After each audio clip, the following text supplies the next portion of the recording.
5 రాష్ట్రాల ఎన్నికల్లో పశ్చిమ బెంగాల్ ఇప్పుడు సెంటర్ ఆఫ్ అట్రాక్షన్‌గా నిలుస్తుంది. ఎందుకంటే ఇక్కడ ప్రధానమంత్రి మోడీ వర్సెస్ ముఖ్యమంత్రి మమతా బెనర్జీ పోటీ అనేది చాలా ఆసక్తిని రేకెత్తిస్తుంది. ముఖ్యంగా పశ్చిమ బెంగాల్ వంటి సరిహద్దు ప్రాంతాల్లో పాగా వేయాలని చెప్పేసి బీజేపీ ప్రయత్నిస్తుంది. అయితే గతంలో మనం చూస్తే కనుక లోక్సభ తర్వాత బీజేపీ ఓటింగ్ శాతం కూడా మెరుగుపడడంతో పాటుగా ఈసారి బీజేపీ ఖచ్చితంగా జెండా పాతేస్తామని చెప్తోంది. మరొక వైపు మనకు సర్వేలు ప్రీపోల్ సర్వేలు ఒకసారి పరిశీలిస్తే కనుక 100 నుంచి 140 వరకు బీజేపీకి వచ్చే అవకాశం ఉందని చెప్పేసి కొన్ని సర్వేలు చెప్తే ఈసారి బీజేపీ గెలిచే అవకాశాలు ఉన్నట్టుగా కూడా కొన్ని సర్వేలు వెల్లడిస్తున్నాయి. మరొక వైపు ఈసారి కూడా అధికారం తృణమూల్ కాంగ్రెస్దే కాబోతుందనే సర్వేలు కూడా మనకు చూసాం. ఈ నేపథ్యంలో మొత్తంగా 142 స్థానాల్లో 91 స్థానాలు అనేవి చాలా కీలకం అని చెప్పుకోవాలి. ఎందుకంటే ఉత్తర పరగణ 21 జిల్లాల్లో 33 అసెంబ్లీ స్థానాలతో పాటుగా దక్షిణ పరగణ 24 జిల్లాల్లో 31 అసెంబ్లీ స్థానాలు అనేటివి చాలా కీలకంగా మారబోతున్నాయి. వీటితో పాటు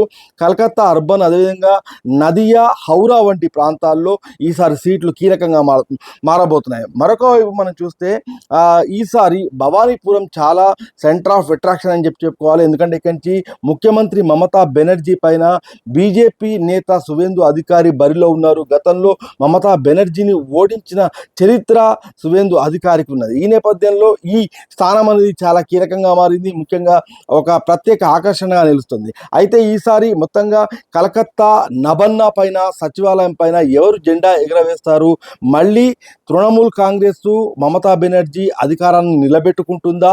బీజేపీ ఆశలు చిగురుస్తాయా అనేది మే 4 నాడు మనం చూడాల్సింది.